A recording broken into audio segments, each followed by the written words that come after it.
5월 한 달 저희 교회는 신명기의 말씀을 읽고 있습니다. 오늘이 신명기 27장 읽을 차례입니다. 27장의 내용은 40년 광야 생활을 마지막으로 접고 이제 눈앞에 요단강만 도하하면 가나안 땅을 약속의 땅으로 성취하게 될 이스라엘 백성들에게 하시는 말씀입니다. 다른 말씀이 있는 것이 아니고 반드시 약속의 땅에 들어가면 가장 먼저 그리고 가장 시급하게 일을 처리할 일이 두 가지가 있다 말합니다. 하나는 기록하라는 것이고 하나는 선포하는 것입니다. 저는 27장의 말씀을 읽을 때 형태적으로는 기록하고 선포하는 내용이지만 이것을 기록하고 선포하는 것 자체가 마치 하나님께서 어떠한 일을 기억하게 내시고 기념하라는 차원에서 말씀인 것 같아서 제목을 기념비를 세우라 그렇게 정했습니다. 우리가 호국정신과 또 그분들의 공로를 기억하기 위해서 6.25 참전 기념비가 곳곳에 세워져 있는 것처럼 또 탑골 공원에 가면 또 3.1절 그 전에 또 독립선언 기념비가 있는 것처럼 그런 것이 있습니다. 개인적으로도 기념일이 있고 국가적으로도 기념절이 있습니다. 내일은 무슨 날입니까? 내일은 석가탄신입니다. 왜 그런데 기독교인이 이렇게 바쁘죠? 오늘도 보니까 보여야 할 얼굴들이 많이 안 보이셔서 제가 그런 말씀을 드리는 것입니다. 그런 것이 있죠. 그런데 하나님께서 이것을 기록하고 선포하는 그 행위를 통해서 이스라엘 백성들에게 기념하도록 하시는 어떤 역사적인 의식을 치르는 것입니다. 그래서 제가 기념비를 세우라 그렇게 말씀의 제목을 잡고 여러분께서는 저의 설교를 들으면서 과연 이스라엘 백성들로서 가나안 땅에 들어가면 가장 우선적으로 평생에 기억해내며 살아야 할 일이 무엇인가를 설교를 통해서 여러분이 듣고 수천 년 전에 이스라엘 백성들뿐만 아니라 이 땅에 동일하게 약속의 땅을 언약의 땅으로 받게 된 저와 여러분들이 어떻게 살아가야 돼 동일한 원리로 산다는 것을 기억하고 이 말씀을 그렇게 이해해 주시기를 진심으로 기대하는 것입니다. 오늘 말씀은 두 가지 명령으로 되어 있습니다. 우선 27장을 두 문단으로 나누면 1절부터 10절까지의 문단이 한 문단으로 나눠지고 그리고 11절부터 26절까지 본문 스스로가 그렇게 명령이 딱 두 명령으로 되어 있습니다.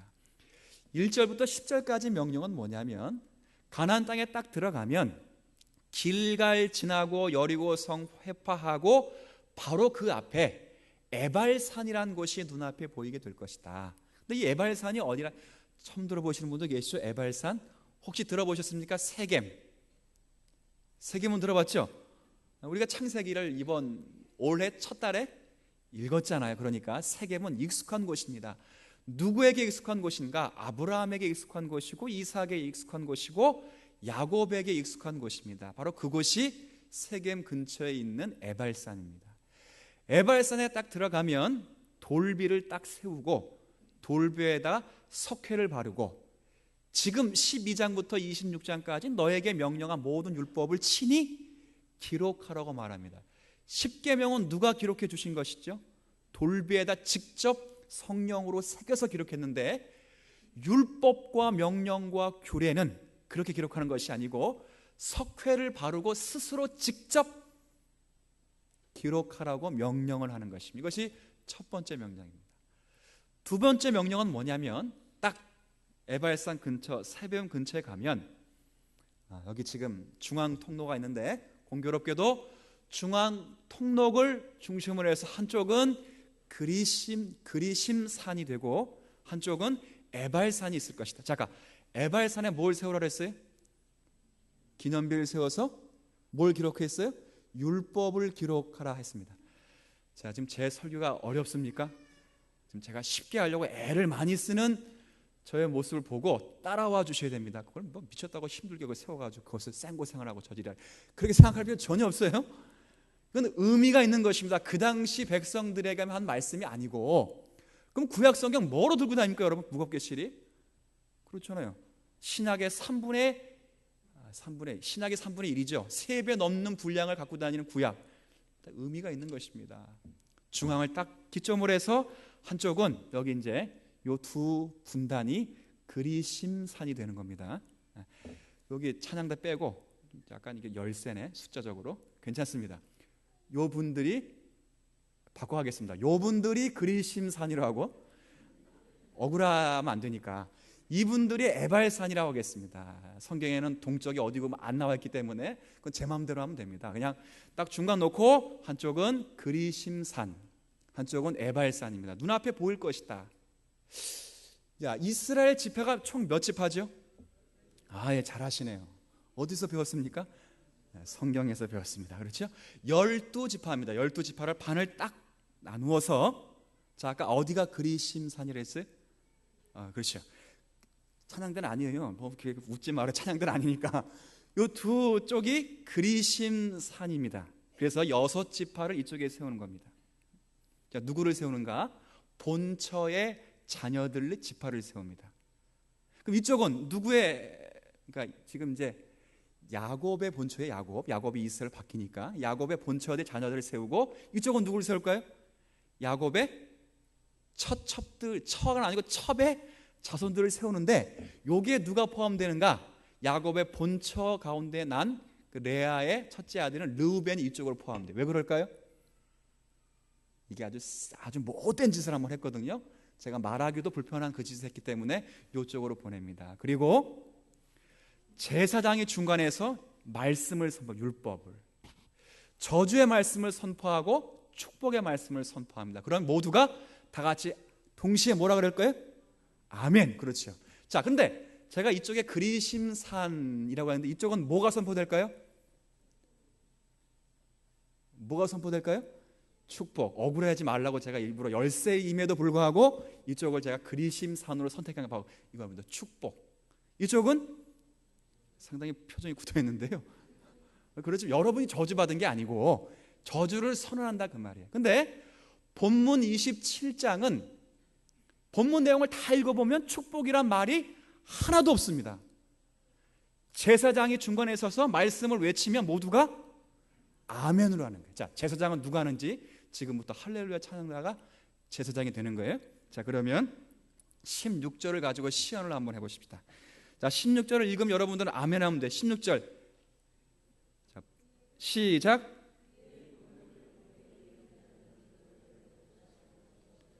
자, 그만하십시오. 예. 부모를 경홀히 여기는 자는 저주를 받을 것이라. 여기까지만 해줘요. 연극 안 해보셨어요? 것이라 할 것이요. 이거 뭐 해설까지 덧붙여가지고 배우들이, 그러니까 것이요만 하면 돼. 것이라 까마지만. 알죠? 힘들면 17절로 한번 합시다. 시작.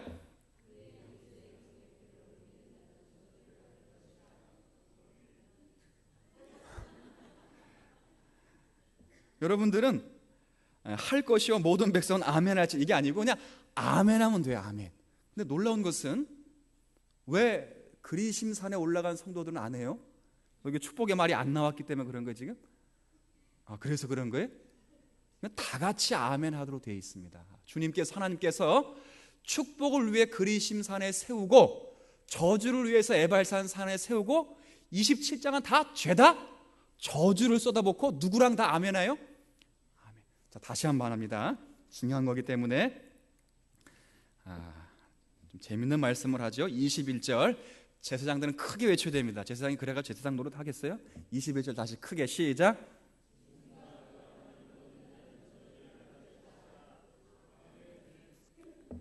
근데 아멘하는 소리가 영 시원찮아서. 자, 지금 제가 무슨 말씀을 드리는지 잘 살피시기를 바랍니다. 제가 하는 말씀을 여러분이 처음 들을 텐데 처음 듣는다고 낯설어하지 마시고 지난날에 잘못 알아온 것을 교정할 수 있는 시간이 되기를 기대하는 것입니다. 우린 성경에서 축복과 저주가 나오는데 축복과 저주는 다른 것이 아닙니다. 축복과 저주는 동일한 것입니다. 목사님, 전 처음 들어봅니다. 예, 제가 이 교회에서 처음 이야기했고 아마 여러분들도 처음 들으실 수 있습니다. 그런데 축복과 저주는 같은 것입니다. 어떤 면에서 같은 것인가? 축복과 저주가 목적과 결과가 아니라는 면에서 같은 것입니다. 그러면 축복과 저주는 수단이라는 것입니다. 이게 무슨 말이냐면 부모가 되신 분들은 아마 동정하시고 아실 만한 일입니다. 부모에게 물어보겠습니다. 자식 패기가 쉽습니까? 늘 맞아본 아이들은 부모가 늘 때리기 때문에 쉬울 줄 알죠. 제가 부모가 돼서 아이를 때려보니까 제일 힘든 게 아이 때리는 것입니다. 근데 부모가 아이를 왜 때립니까? 때려도 안 되면 뭐라 말합니까? 권둬라. 너도 너 같은 새끼 나서 한번 키워봐라 새끼야. 그리고 끝내버리죠. 그건 마지막 단계입니다. 책임 회피입니다. 그 단계에 이르기 전에 반드시 아버지 어머니는 매를 댑니다. 매. 왜 됩니까?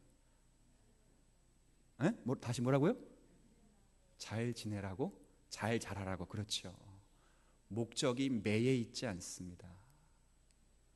자녀는 매에 있는 줄 알고 당근에 있는 줄 알고 나에게 주어지는 컴퓨터, 게임기, 팥빙수, 노트북 아니면 열대매, 족보에서 파는 것 거기에 있는 것 같이 생각하는데 그거는 아버지가 쓰는 수단에 불과하고 저주와 축복이라고 하는 모든 수단들은 하나님의 백성들이 바른 길 걷고 당신이 누구신 것을 깨닫게 하시는 수단으로서의 저주와 축복이라는 것을 여러분들이 기억해 내셔야 합니다. 그래서 27장에 저주만은 퍼붓은 것은 바꿔 말씀드린다면 지키면 뭘 받는다는 거예요? 이 말은 극단적인 요법을 쓴 것입니다. 가나안 땅에 들어가면 너희가 반드시 기억할 것이 뭐냐? 쓸데없는 짓 하지 말고 율법에 충실해 살 것을 아주 충격 요법으로 가르치는 것입니다. 여러분 28장 말씀 한번 제가 읽어볼게요. 여기 축복과 저주가 잘 나와 있습니다. 28장도 두 문단으로 나눕니다. 여러분의 성경책은 어떻게 나누어지는지 모르는데 저는 이 문단을 나눌 때 28장 1절부터 68절까지 나눌 때 이렇게 나눕니다. 1절부터 14절까지를 나누고 제 성경에도 그렇게 문단 나누기가 안 돼 있어요. 여러분의 성경은 어디까지 되어 있습니까? 19절까지. 대부분 제 성경도 그런데 전 그렇게 나누지 않고 1절부터 14절까지가 순종하여 받을 복입니다. 자, 그러면 15절부터 68절까지 뭘까요? 불순종하여 받을 저주입니다. 저주. 자, 그런데 제가 한번 읽어보겠습니다. 분량적으로 말하면 어디가 훨씬 많습니까? 저주 훨씬 많지요? 제가 한번 읽어보죠. 1절입니다. 저주와 복이 다르지 않다는 것을 가르칩니다. 1절에 내가 내 하나님 여호와의 말씀을 삼가 듣고 내가 오늘 내게 명령하는 이 모든 명령을 지켜 행하면 내 하나님 여호와께서 너를 세계 모든 민족에 뛰어나게 하실 것이라. 3절에 여러분 좋아하는 말씀이 이제 드디어 나옵니다. 성읍에서도 복을 받고 들에서도 복을 받을 것이며 더 좋아하는 말씀 5절 내 광주리와 떡반죽 그릇이 복을 받을 것이며 제일 좋아하는 6절 내가 들어가도 복을 받고 나가도 복을 받을 것이니라. 아멘. 그러죠? 자, 그런데 놀랍게도 이 말씀이 반복되어 있습니다. 15절 1절이 반복돼서 어떻게 기록되는가? 내가 만일 내 하나님 여호와의 말씀을 순종하지 아니하여 내가 오늘 내게 명령하는 그의 모든 명령과 규례를 지켜 행하지 아니하면 이 모든 저주가 내게 임하여 내게 이를 것이니. 16절 똑같은 말이죠. 내가 성읍에서도 저주를 받을 것이며 들에서도 저주를 받을 것이며 17절 내 광주리에서 떡반죽 그릇이 저주를 받을 것이요 19절에 내가 들어와도 저주를 받고 나가도 저주를 받으리라. 아멘. 소리가 약간 뭡니까? 똑같습니다. 아시겠어요? 만약에 여러분들이 양심 있는 목회자라면 28장을 들고 어디를 설교를 해야 될까요? 네? 더 많이 강조되어 있는 부분에 양심을 따라 설교를 해야 됩니다. 아니면 같이 하든지. 여러분 28장 설교 드리면서 제가 오늘 애석한 게 뭐냐, 오늘 말씀이 본문이 28장에 딱 걸리면 제가 이 설교를 기가 막히게 할 텐데, 아쉽게도 이 본문이 내일 걸리는 본문이라 제가 3년 뒤가 되면 이 본문이 주일날 본문과 걸리면 제가 이 본문을 가지고 아작을 내도록 하겠습니다. 여러분께서 제가 이렇게 말씀드리는 것은 이미 입신하신 분들이 몇 분 계셔서 졸지 마시고 설교를 따라와 주시기를 진심으로 기대하는 것입니다. 내용이 똑같습니다. 뭡니까? 저주와 축복은 동일한 것입니다. 그것은 너를 하나님의 자녀로 세우기 위하여 동일하게 저주를 선언할 수도 있고 축복을 선언할 수 있습니다. 여러분이 여러분의 자녀를 길러내듯이. 저는 이 땅 가운데 지금의 부모가, 제가 조사를 안 해봤는데 예지를 통해 보니까 매막는 딸은 우리 딸밖에 없는 것 같아요. 그 학교 학생들 가운데에서. 왜 아이를 안 때리는지 잘 모르겠습니다. 그러다고 제가 뭐 생기고 보세요, 뭐 제가 아무 때나 시시콜콜 항상 언제 어디서나 때리겠습니까? 전혀 그렇지 않습니다. 명분과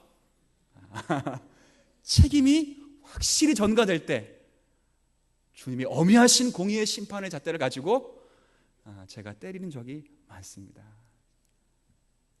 하나님께서 축복하신다, 저주하신다, 그 말은 저주와 축복이 목적이 있는 것이 아니라 그것을 수단으로 해서 제발 아들답게 살 것을 명령하시고 세우시는 하나님의 은혜인 줄 알고, 축복이 나오면 아멘, 저주가 나와도 여러분 수준이 정말 멋있습니다.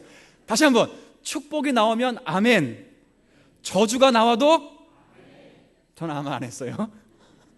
아멘이죠. 아멘. 아멘인 것입니다. 왜요? 그게 목적이 아니고 그 내면에 있는 아버지의 마음이 목적인 것이죠.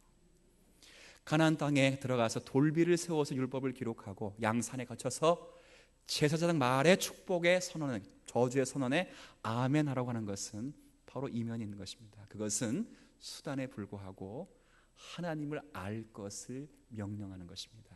어떤 명령인가? 신명기 9장 말씀을 이미 저희가 읽었기에 다시 돌아갑니다. 신명기 9장.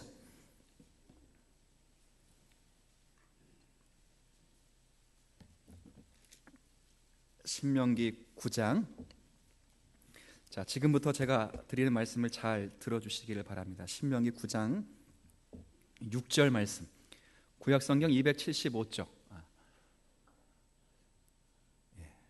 6절 말씀을 제가 읽을 테니까 6절 이후부터 잘 보세요.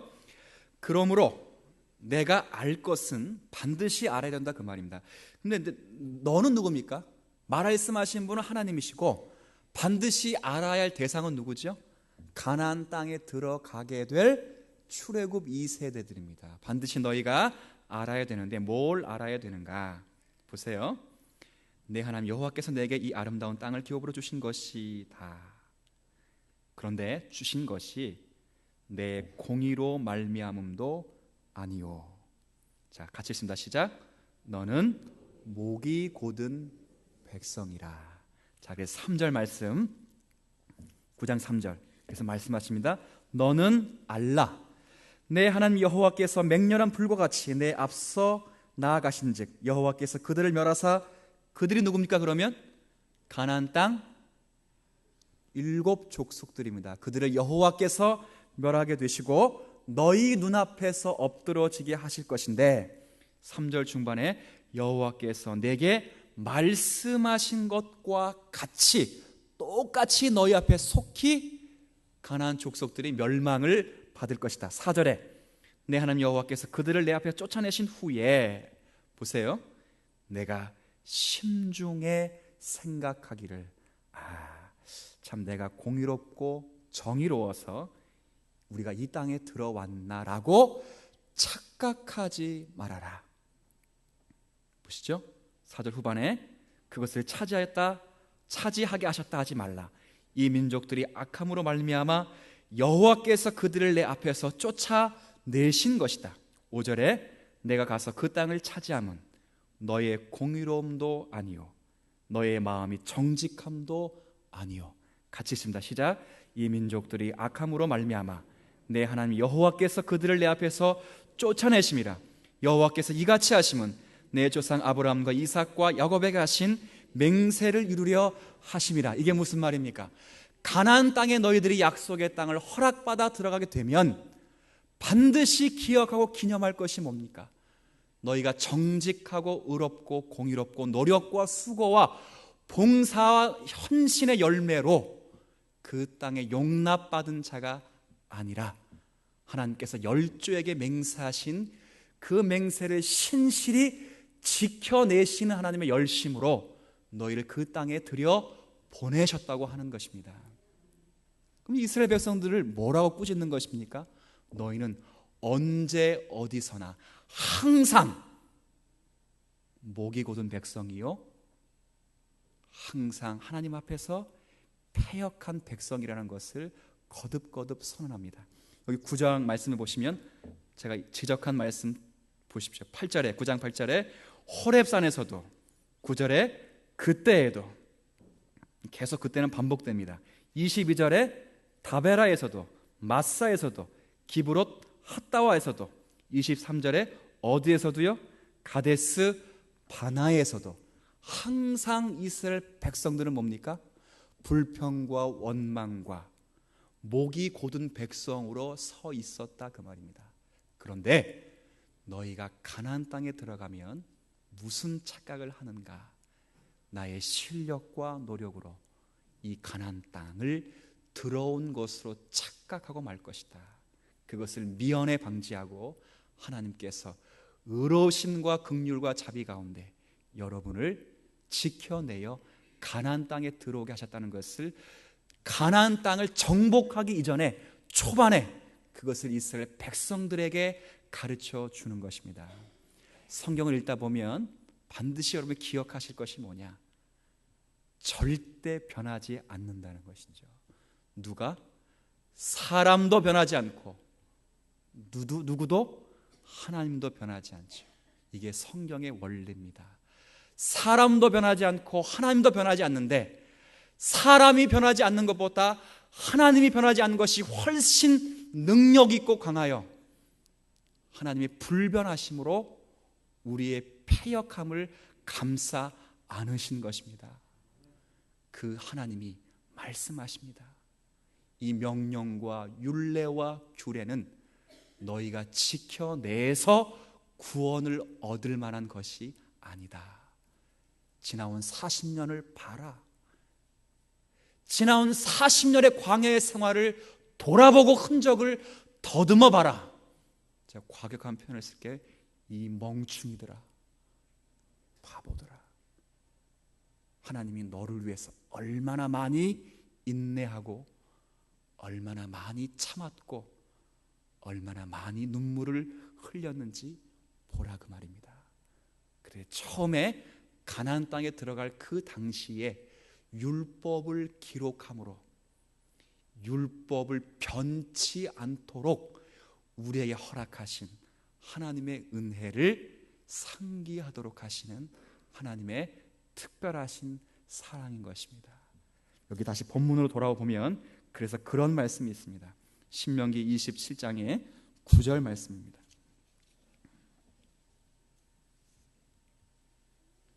자, 27장 9절 말씀을 제가 한번 읽어볼게요. 다시 본문으로 돌아오시면 됩니다. 27장 9절. 모세와 레위 제사장들이 온 이스라엘에게 말하여 이르되 이스라엘아 잠잠하여 들으라. 보세요. 오늘 내가 내 하나님 여호와의 백성이 될 것이니 되었으니. 아시겠어요? 율법을 기록해 놓고 될 것이나 말하지 않습니다. 되었으니 10절에 그러면 제발 내 마음을 알아. 너가 너의 생각과 경험과 너의 실력으로 살면 지금도 40년 유리방랑하는 그런 신세를 면치 못할 것을 알아. 율례와 규례와 법도를 지키는 것이 나의 행복이 아니고 너의 행복인 줄 알기를 진심으로 하나님께서 원하시는 것입니다. 10절에 보면 그래서 10절 그런즉 내 하나님 여호와의 말씀을 청종하여 내가 오늘 내게 명령한 이 명령과 규례를 행할 것이다. 그래서 이 명령을 자극적으로 지켜야 될 것을 각인하시기 위해서 축복이란 말은 다 빼고 무슨 말씀을 써요? 저주란 말씀을 쓴다고. 저주. 하나님의 마음이 읽혀집니까? 요한복음 13장에 예수님께서 자기가 떠나 돌아가실 것을 아시고 자기 사람을 사랑하시되 어떻게 사랑하세요? 어떻게 사랑하세요? 청년들 어떻게 사랑해요? 청년들 수준이 이렇습니다. 따라합시다. 끝까지 사랑하신다. 하나님이 그런 분이십니다. 가나안 땅까지 들어가서 가나안 땅에서 하나님을 모른다고 살지 않도록 하나님께서 그렇게 말씀하시는 것입니다. 저는 이런 말씀을 통해 보면서 저와 여러분들이 인생 가운데 기억하고 기념할 것이 무엇인가? 수천 년 전에 이스라엘 백성들의 40년의 광야 생활은 그건 그 사람들만의 전유물이 아닙니다. 제가 말씀드렸죠. 항상 변하지 않는 두 대상이 누구라고요? 자, 여러분 말하기 좋으니까 하나님. 그렇죠. 그 다음은 누굽니까? 따라합시다. 나 시작. 안종성 목사. 아시겠어요? 변하지 않는다고요.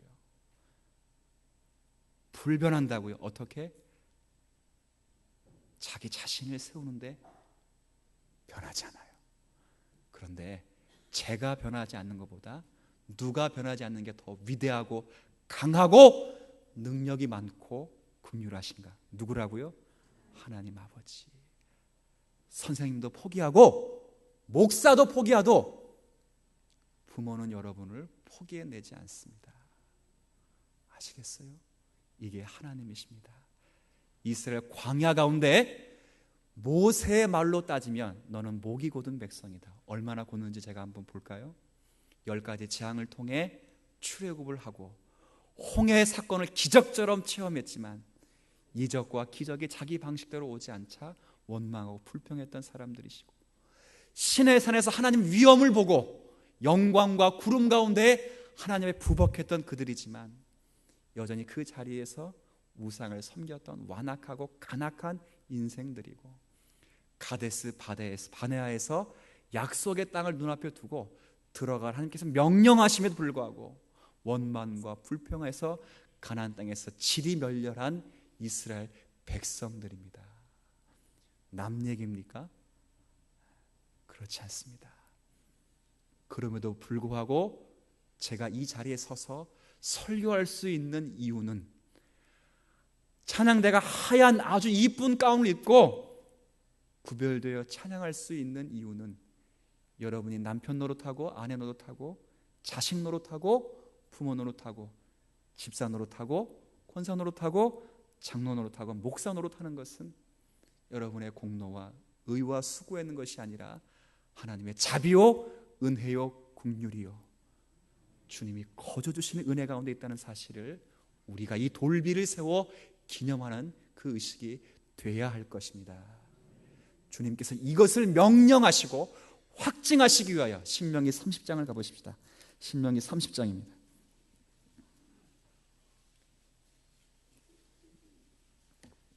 신명기 30장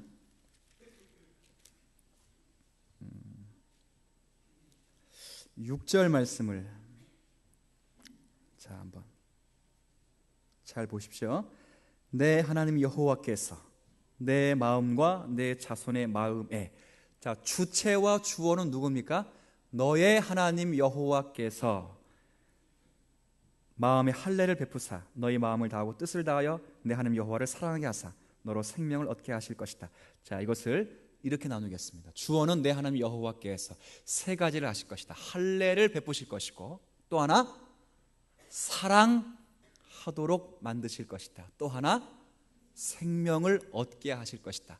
자, 근데 원래는 할례는 어디에 새겨야 됩니까? 여러분 이스라엘 남자들은 난지 8일 만에 남자의 생식기에 표피를 제거함으로 하나님의 백성된 표를 새깁니다. 그런데 거기에 앞으로 새기지 않고, 물론 문자적으로는 새기죠. 그러나 영적인 의미로는 어디에 새긴다는 거예요? 마음에 새긴다는 겁니다. 왜? 지워지지 않도록 하시기 위해서. 나중에 에스겔과 예레미야 선지자들은 이 말씀을 인용하면서 새 언약을 맺을 때 이 돌비를 심령에 세웠다라고 바꿔 말씀을 하고 있습니다. 그리고 말씀을 보십시오. 사랑하도록 하실 것이다. 자, 물어보겠습니다. 여호와 하나님을 사랑하십니까? 자, 그러면 여호와 하나님만을 사랑하십니까? 그렇죠. 당연히 아멘이죠. 뭘 생각을 하시죠. 제가 뭐 이렇게 아무리 생각하는 설교를 한다 하더라도 그걸 생각을 안 하셔도 됩니다. 다시 물어보겠습니다. 여호와 하나님만을 사랑하십니까? 그러면 누가 그 사랑을 하도록 항복을 받아내신 것입니까? 하나님 아버지께서 하신 것입니다. 그리고 얻게 하십니다. 무엇을? 생명을 얻어내도록 하십니다. 누가? 하나님 아버지께서. 이것이 이스라엘 백성들이 살아갈 근거입니다.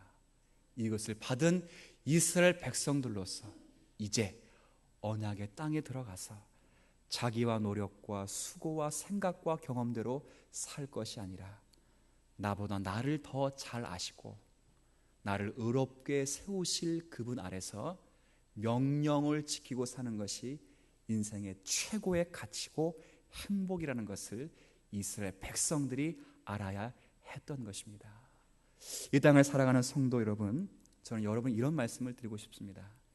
지금 우리에게 주어지는 신약 구약의 성경 66권의 이 명령과 규례들, 이것은 예수님이 의식적으로 오신 이후에는 더 이상 지켜지지 않습니다. 그러나 영구적으로 지켜야 할 율례와 규례들이 있습니다. 그때에 여러분께서 아직도 이것을 짐으로 여기시며 지키십니까? 이거를 지키지 못하면 저주를 받고 이것을 지켜야만 구원을 받아낼 것으로 지키십니까? 성경은 그렇게 기록되어 있지 않습니다. 오늘 읽었던 말씀에도 그렇지 않습니다.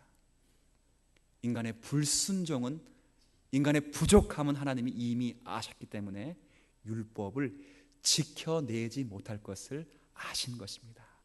그래서 살아놓고 율법을 기록하라 말씀하지 않고 살기 이전에 율법을 기록하셔서 율법을 주신 분이 너희를 포기하지 않고 있다는 사실을 기억하도록 해내신 것입니다.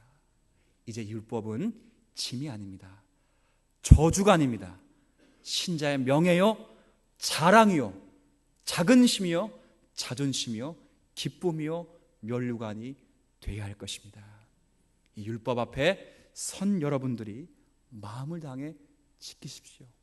다 못 지켰다고 해서 하나님이 심판하실까요? 그렇지 않습니다. 하나님께서 긍휼과 자비를 보면서 다시 넘어지고 또 일어나고 넘어지고 다시 일어남으로 거듭거듭해서 말씀 앞에 살도록 주님께서 요구를 하신 것입니다. 구약이 끝나고 이 모든 하나님의 은혜와 자비와 긍휼은 누구로 말미암아 세워지는가? 그 인격이 이제 예수 그리스도에게 집중되는 것입니다. 예수께서 우리를 위해 죽으심으로 함께 율법의 저주에 대해서 우리가 죽임 바 되었고, 주님께서 살아나심으로 이제 우리도 의와 거룩으로 함께 살림을 받아 그 자리에 가나안 땅에 안침받은 저와 여러분들이 동일하게 영적 가나안에 들어간 자들로 살고 있는 것입니다. 누구의 은혜입니까? 하나님의 은혜입니다. 사랑하는 성도 여러분, 이 은혜를 기억하시길 바랍니다. 이 은혜를 기억하면서 여러분의 삶의 현장에서 자랑 삼아 말씀을 지켜가는 멋지고 복된 성도들이 되시기를 주님의 이름으로 축원합니다. 하나님 아버지, 하나님께서 명령을 내리십니다. 이 명령은 지켜